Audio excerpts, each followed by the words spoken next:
ಇವತ್ತಿನ ಭಾರತಕ್ಕೆ ಗ್ರೀನರಿ ಅಥವಾ ಅರಣ್ಯ ಆಗಲಿ ಗಾರ್ಡನ್ ಆಗಲಿ ಇದರ ಮೌಲ್ಯಗಳನ್ನು ನಾವು ಕಲಿಸ್ಲಿಲ್ಲ ಅಂದರೆ ಇದನ್ನು ಸಫರ್ ಆಗೋದು ಮುಂದಿನ ಜನ್ರೇಷನ್.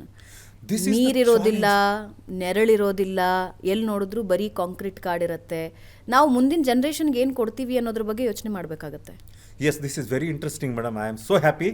ಈಗ ನೋಡಿ, ಒಂದು ಬ್ಯಾಸಿಗೆಯಲ್ಲಿ ನೀವು ನಾರ್ತ್ ಕರ್ನಾಟಕ ಹೋಗಿ, ಗುಜರಾತಿಗೆ ಹೋಗಿ, ಏನಪ್ಪ ಎಲ್ಲಿ ನೋಡ್ತೀವಲ್ಲಿ ಸ್ವಲ್ಪ ಎ ಸಿ. ಎಷ್ಟು ದಿವಸ ಎ ಸಿಯಲ್ಲಿ ಇರ್ಬೇಕು ಮೇಡಮ್ ನಾವು?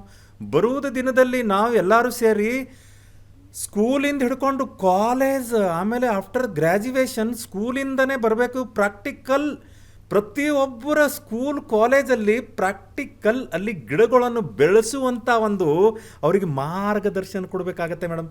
It should be A subject. Yeah, it is the subject.